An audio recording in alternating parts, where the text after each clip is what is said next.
All right, hello, citizens of the Nigelverse. It's Nigel here once again, and originally today's video was supposed to be a bit different, but admittedly, it is kind of late, and the other video I wanted to do might take a little bit. So instead, we're gonna save that for Friday, and hopefully, we'll save my camera focusing in and out for another time as well. But yeah, so we're gonna save that for Friday. And then tomorrow will obviously be Tales from the Labyrinth as per usual, and my camera's focusing in and out as per usual. Well, please stop. All right, hey, close your eyes, everybody. There we go. But anyways, but there is something else I want to talk about. It's that time of year. It's time for the WWE Draft, and this year's draft feels even more interesting than previously. And the reason for that is with Nick Aldis and Adam Pearce at the helm, and with Triple H at the helm, of course. But Adam Pearce at the helm for Raw, Nick Aldis for SmackDown, and of course Ava for NXT. It almost feels like they're placing more emphasis and stuff on the draft after this year, which you would think that they'd be doing all along, but I feel like WWE's kind of gone in and out on whether or not they care about the brand split. But for the time being, we do have the draft. So I'm gonna read the rules real quick, and the draft pool. So the rules are so there's 6 rules in total. Well, this is right from WWE's website. This is from WWE.com.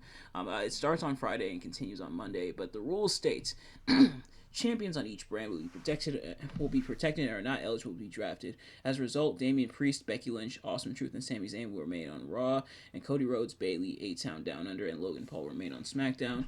Even though their status as champions allow them to go to both brands, and this is rule number 2. Even though their status as champions allow them to go to both brands, WWE Women's Tag Team Champions Asuka and Kairi Sane are eligible to be drafted.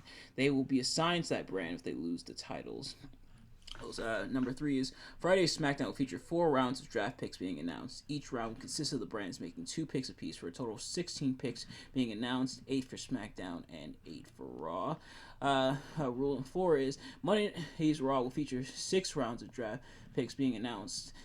Each round will consist of the brands making 2 picks apiece for a total of 24 picks, 12 for Raw and 12 for SmackDown.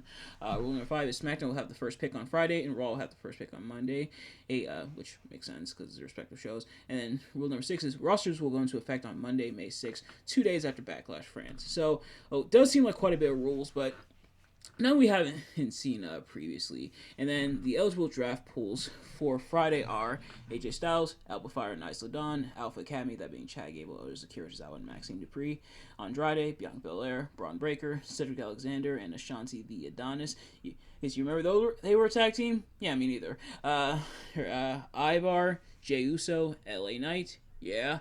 Liv Morgan, Nia Jax, Randy Orton, Ricochet, Seth Rollins, Shayna Baszler, Sheamus, The Bloodline, that being Roman Reigns, Solo Sikoa, MFT, Tama Tonga, and Paul Heyman. And although one of those might be out of the equation because Roman's still taking his time off, and apparently I just read that Jimmy Uso is injured. Injury bug. The injury bug strikes again. But we're gonna talk more about that on Sister Radio on Saturday. But then there's the OC of Luke Gallows, Carl Anderson, and Meechin, and then Zoe Stark. And then and for Monday's pool, it will be DIY, Apollo Crews, Braun Strowman, Bronson Reed, Candice LeRae, and Indy Hartwell, which is interesting because Braun Strowman I don't think has returned to TV yet since his injury. But Candice LeRae and Indy Hartwell, Chelsea Green and Piper Niven, CM Punk, the Creed brothers, that being Julius Creed, Bruce Creed, and Ivy Nile. Yeah, Ivy, the other Creed brother. Of course. But Damage Control of Io Sky, Dakota Kai, and the Kabuki Warriors, Drew McIntyre, The Final Testament, that being Karrion Kross, AOP, Scarlett, and Paul Ellering, Giovanni Vinci, Imperium, Gunther, and Ludwig Kaiser. Yeah, Imperium is kind of sort of no more. Kaiser turned on Vinci on Raw. Man, a lot of stuff went down on Raw.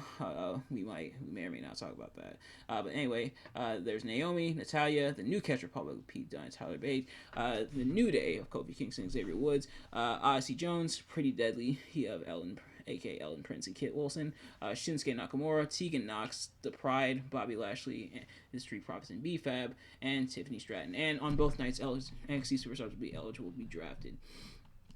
So the draft, I feel like, is meant to be exciting. It isn't always, but it's usually exciting when they do care about the brand split and stuff like that.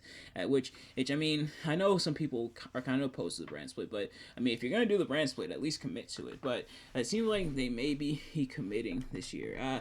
Or champions not being drafted. That's not unlike stuff we've seen previously. Although they sometimes they do have the champs eligible to be drafted. For example, that's how the Intercontinental and United States Championship ended up on the brands they were on in the first place, because Austin Theory was U.S. champion on Raw, and then Gunther was the Intercontinental champion on SmackDown, and then they swapped brands in 2022, or it might have been 2023. I think it was.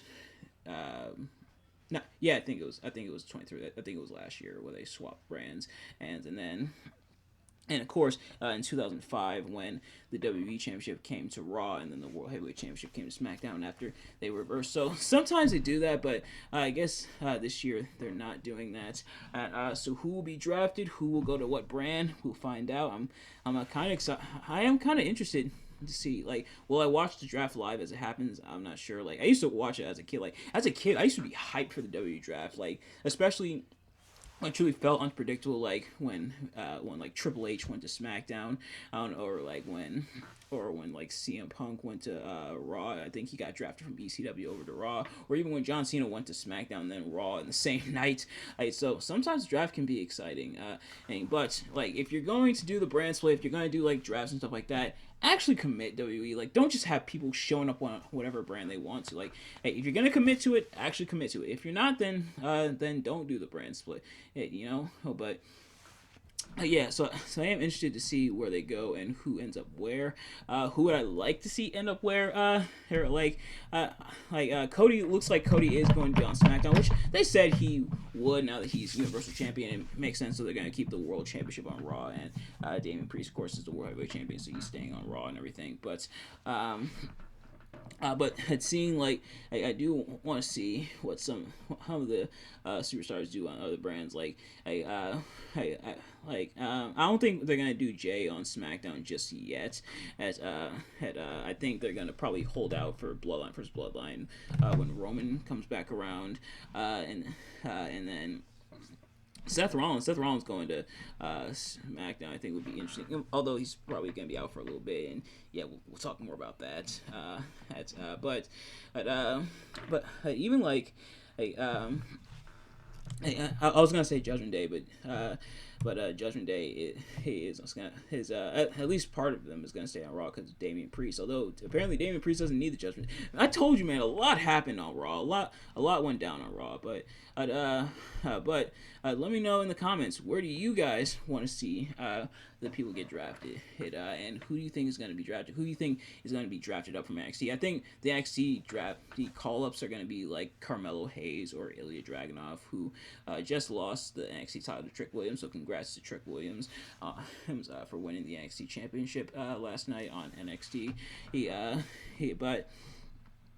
Yeah, otherwise, let me know who you guys want to see drafted, who you guys think is going to be drafted. Thank you all so much for watching this little mini discussion video. Like I said, the much bigger discussion video we'll have on Friday. But in the meantime, thank you all so much for watching. Hope you enjoyed. If you did, please do me a favor.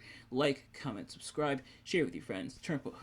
Turn on post notifications. Man, I cannot speak today. Turn on post notifications so you know every time I upload a video, so you can see the drops. And let me know in the comments who you think is going to be drafted, who do you want to see drafted, who do you want to see go to a different brand, who do you want to see stay on the brand. I don't think like AJ Styles, because he's going to be facing Cody Rhodes at Backlash. I don't think he's necessarily going to Raw just yet, especially because he just got drafted to SmackDown last year in the draft. But where will the draft picks go? Who will change brands? Who will interact with? And that's the other cool thing about the drafts is like I said, when WWE actually like cares about the brand split and stuff, is you see the interactions. People who are on one brand going to another brand and then interacting with the people who are already on that brand, and then those types of matchups, which may be all kinds of fun. But in the meantime, thank you all so much for watching, and I will see you guys later. Peace.